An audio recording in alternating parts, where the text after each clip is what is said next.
La sortie en salle imminente aux États-Unis d'Anémone, qui signe le grand retour de Daniel Day-Lewis, absent des écrans depuis de nombreuses années, nous a donné envie de revenir sur la carrière prestigieuse de l'acteur britannico-irlandais en posant cette question simple, c'est qui, ou plutôt c'est quoi, justement, Daniel Day-Lewis? Voici notre réponse subjective en 10 petites madeleines. Daniel Day-Lewis, ce sont tout d'abord, après des débuts au théâtre, de premières apparitions discrètes, au début des années 80, dans des films de Richard Attenborough ou de Roger Donaldson, avant une double révélation en 1985, avec tout d'abord un second rôle remarqué dans Chambre avec vue de James Ivory, ou dans la haute société anglaise du début du XXe siècle, il incarne un jeune aristocrate oisif qui entretient une relation sans passion avec Helena Bonham Carter, ce que leur premier baiser en forêt tout en maladresse résume bien.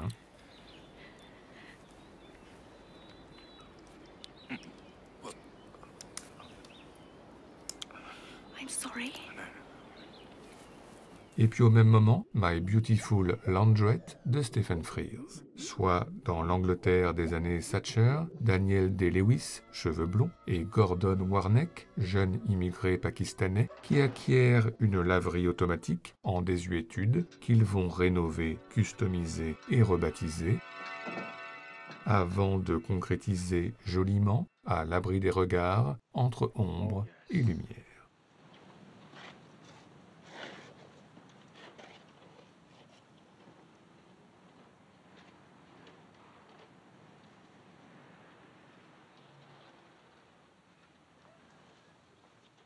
Daniel Day-Lewis, ce sont ensuite, dans la continuité des années 80, quelques téléfilms tournés pour la BBC et notamment The Insurance Man de Richard Gere, où dans une compagnie d'assurance labyrinthique et kafkaïenne, Daniel Day-Lewis incarne justement Franz Kafka. My brother-in-law tells me he's starting a factory. Can I help him? Earrings today? Avant l'année 1988 et un nouveau tournant, l'insoutenable légèreté de l'être de Philip Kaufman, d'après le célèbre roman de Milan Kundera, où il est le chirurgien Thomas qui exerce à Prague, tout en entretenant une relation avec la peintre Lena Olin. Puis vient la rencontre dans une station thermale avec Juliette Binoche, ponctuée par de jolis reflets sur son visage, avant que tout ne s'arrête brutalement, un matin du mois d'août 1968, avec l'invasion des chars soviétiques dans la capitale tchèque, réprimant les désirs d'émancipation de toute une jeunesse au cours d'une séquence choc qui propulse Juliette Binoche et Daniel Day-Lewis dans la grande histoire au milieu des images d'archives.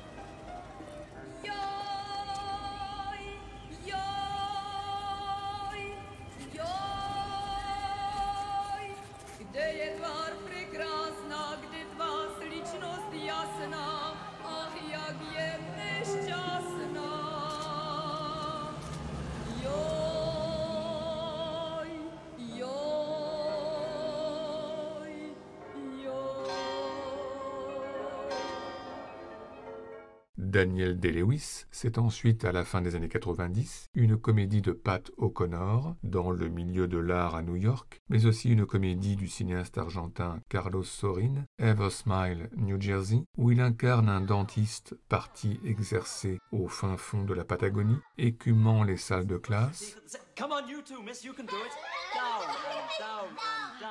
puis pratiquant un peu partout, et par exemple sur une table de bar, I hope the sight of blood doesn't make you squeamish. I'm going to need your full cooperation. Hold him. Avant de prendre la tangente pour une virée en amoureux avec Mirjana Djokovic.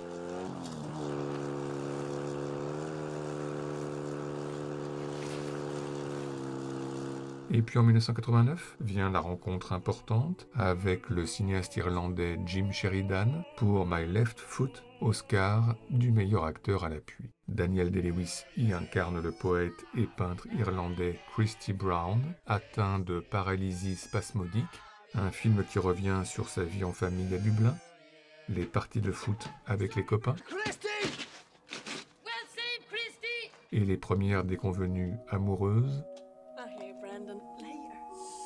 avant la révélation artistique, la beauté de la création, lors de scènes de peinture pas comme les autres, mais aussi belles que les autres, que l'on pourrait regarder pendant des heures.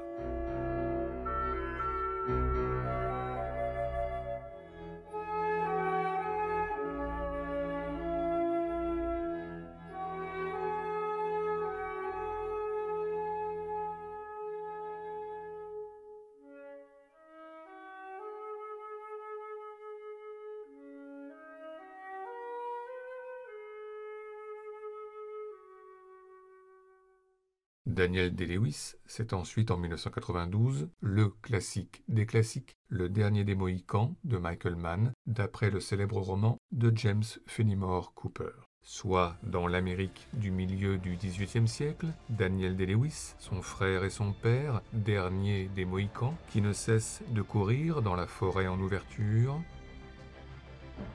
ou sur la faim en montagne,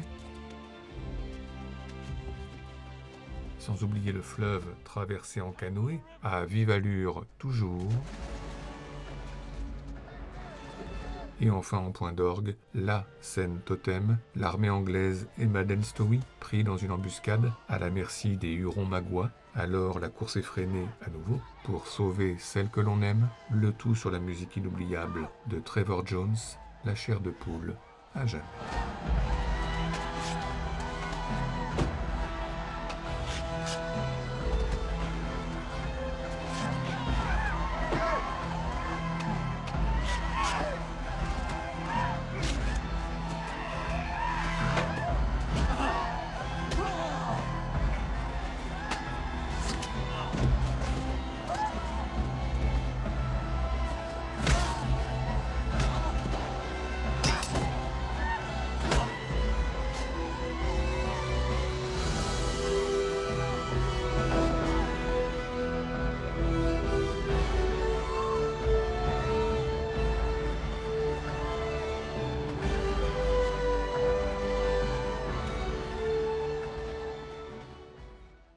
Daniel Day-Lewis, c'est ensuite, dans la continuité des années 90, une nouvelle collaboration importante avec Jim Sheridan pour Au nom du père, Ours d'or au Festival de Berlin, où Daniel Day-Lewis, dans le Belfast en guerre des années 70, est le jeune Jerry Conlon qui défie les forces armées britanniques sur du Jimi Hendrix.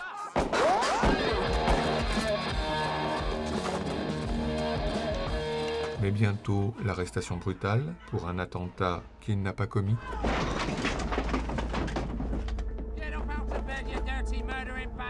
Puis la prison, la torture et les aveux forcés. Alors, face à l'injustice, la rage fracassante, seule dans sa cellule.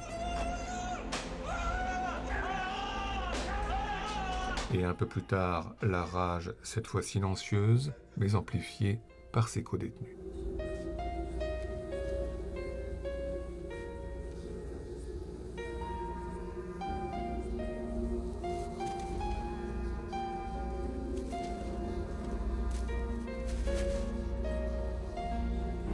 Et puis au même moment, et dans un registre différent, une autre rencontre importante avec Martin Scorsese pour Le temps de l'innocence, d'après un roman d'Edith Wharton, où dans la haute société new-yorkaise, à la fin du 19e siècle, Daniel Day-Lewis, jeune avocat, se fiance avec Winona Ryder,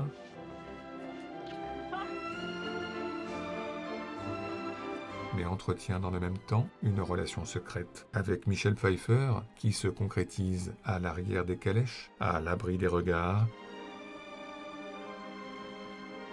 Bref, un amour inassouvi, un amour impossible, un fantôme d'amour qui laissera Daniel Day-Lewis sur la fin de sa vie seul à Paris avec ses souvenirs et ses regrets.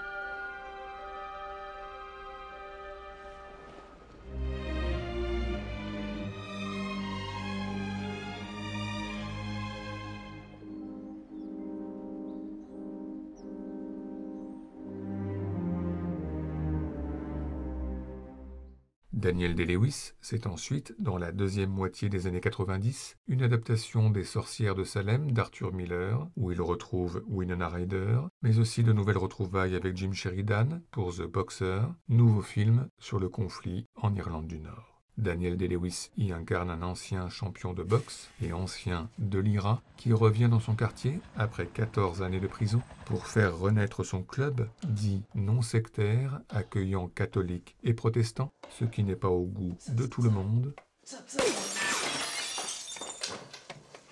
Et puis en parallèle, à nouveau un amour contrarié et impossible, avec cette fois Emily Watson, qu'il est contraint de fréquenter en secret en passant les checkpoints, puis au bord de la mer, ou encore dans l'intimité du foyer.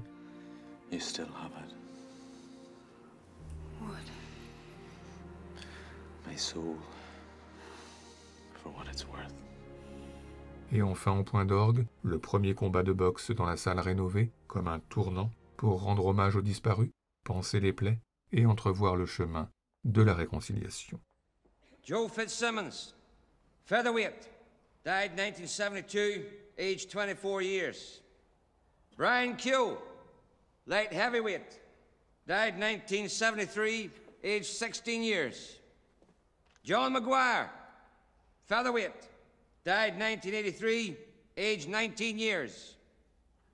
Tony Walsh, bantamweight, died 1990, aged 20 years.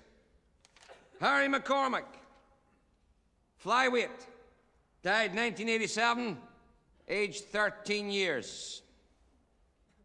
Daniel Day-Lewis, c'est ensuite, à la fin des années 90, une retraite anticipée, la première, qu'il le voit disparaître à Florence, où il devient dans le plus grand secret ébéniste, puis cordonnier, et ce n'est qu'en 2002, sur l'insistance de Martin Scorsese et Leonardo DiCaprio, que l'acteur accepte de sortir de sa retraite pour Gangs of New York, où il est dans le New York en construction du milieu du 19e siècle, le glaçant William Cutting, dit Bill le Boucher, chef du gang des natifs, affrontant le clan des Irlandais mené par Liam Neeson. On my challenge, by the ancient laws of combat, we are met at this chosen ground to settle for good and all who holds sway over the 5 points. Us natives, born rightwise to this fine land, or the foreign hordes defiling it. Et puis en 2006, dans une ambiance plus apaisée, un film méconnu, The Ballad of Jack and Rose, signé Rebecca Miller, sa femme à la ville, qui d'une certaine façon met en scène les désirs de retraite de l'acteur et son goût pour les chemins de traverse, puisqu'il y incarne un père de famille retranché avec sa fille sur une île déserte de la côte est des États-Unis, menant une vie d'ermite à l'écart des bruits du monde, avec Bob Dylan comme témoin. Just to carry yourself back to me unspoiled from across that lonesome ocean. Et enfin en 2007, un nouveau tournant avec There Will Be Blood de Paul Thomas Anderson pour un nouveau rôle monstre qui lui vaudra un deuxième Oscar du meilleur acteur, celui de Daniel Plainview, prospecteur de pétrole dans l'Amérique du début du XXe siècle, un film rythmé par de spectaculaires séquences de forage, et notamment celle-ci, dramatique, qui blessera à vie son fils. Open the door! Mais un film aussi et surtout ponctué par des performances d'acteurs encore plus spectaculaires, et notamment celle-ci, à l'église de la troisième révélation, où confronté au pasteur Paul Dano, Daniel Day-Lewis accepte à contre-cœur de se convertir afin d'obtenir l'autorisation de construire un pipeline sur un terrain très convoité. Une scène d'acteur que voici en longueur, car d'une complexité folle, entre mensonge et vérité, manipulation et révélation, maîtrise et abandon, l'intensité fait acteur. What do you want me to say? Daniel, you've come here and you've brought good and wealth, but you have also brought your bad habits as a backslider. You've lusted after women, and you have abandoned your child. Your child that you raised, you have abandoned all because he was sick and you have sinned. So say it now. I am a sinner. I am a sinner. Say it louder. I am a sinner. I am a sinner. Louder, Daniel. I am a sinner. I am a sinner. I am sorry, Lord. I am sorry, Lord. I want the blood. I want the blood. You have abandoned your child. I've abandoned my child. I will never backslide. I will never backslide. I was lost, but now I am found. I was lost, but now I'm found. I have abandoned my child. Say it. I've abandoned my child. Say it louder. Say it louder. I've abandoned my child! I've abandoned my child! I've abandoned my boy! Beg for the blood. Give me the blood, Eli. Let me get out of here. Give me the blood, Lord, and let me get away. Do you accept Jesus Christ as your Lord and Savior? Yes, I do. Get out of here, devil! Out, devil! Out, sin! Do you accept the Church of the Third Revelation as your spiritual guide? Get out of here! Get out of here! Get out of here! Get back with you! Do you accept Jesus Christ as your Savior? Yes, I do.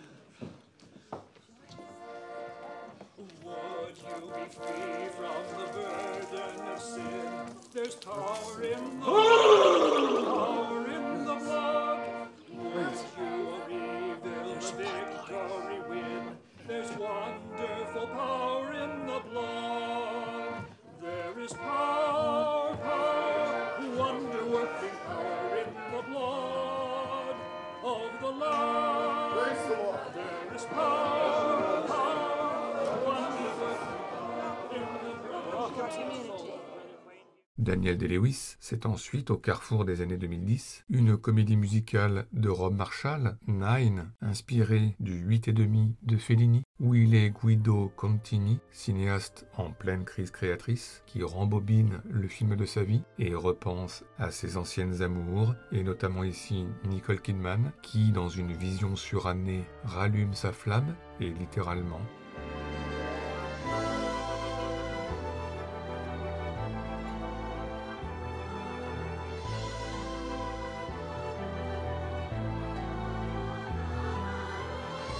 Et puis en 2012, un nouveau grand rôle et un troisième Oscar du meilleur acteur à l'appui, celui du président Abraham Lincoln devant la caméra de Steven Spielberg, Lincoln sur les champs de bataille pendant la guerre de sécession,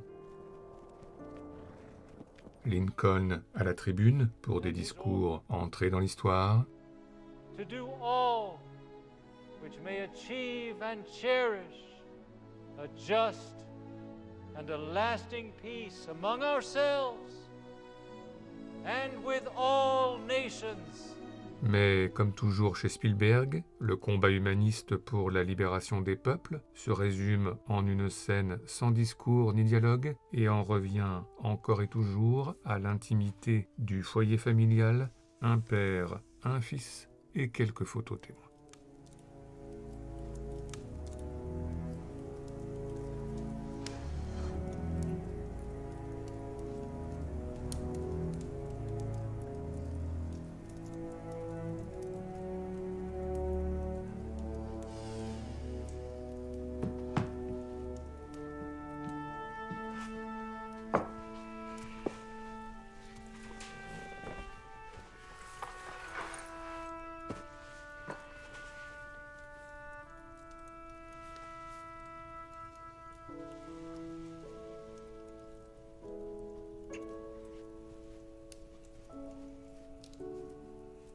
Daniel Day-Lewis, ce sont ensuite 5 années d'absence avant un retour en 2017 marqué par les retrouvailles avec Paul Thomas Anderson pour Phantom Thread que l'acteur coécrit. Dans le Londres des années 50, Daniel Day-Lewis est Reynolds Woodcock, grand couturier maniaque, obsessionnel et secret, autoportrait à peine voilé de l'acteur.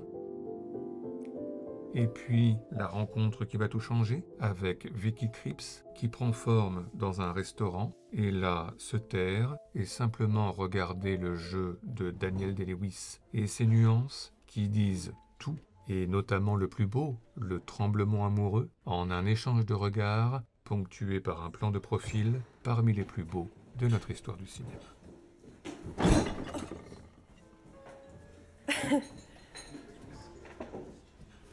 Susan, could we have a bit more toast, please? Yes.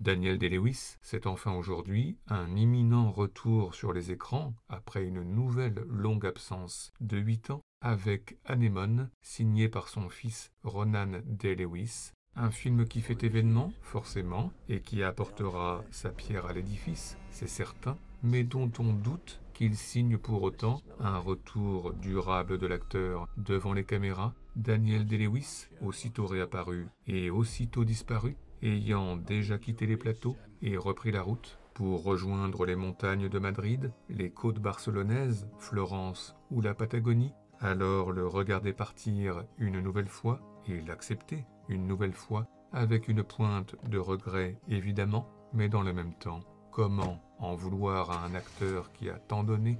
Comment en vouloir à un acteur qui a tout donné? Oh, I'm sailing away, my own true love. I'm sailing away in the morning. Here's something I can send you from across the sea, from the place that I'll be landing. No, there's nothing you can send me, my own true love. There's nothing I'm wishing to be owning, just to carry yourself back to me unspoiled, from across that lonesome ocean.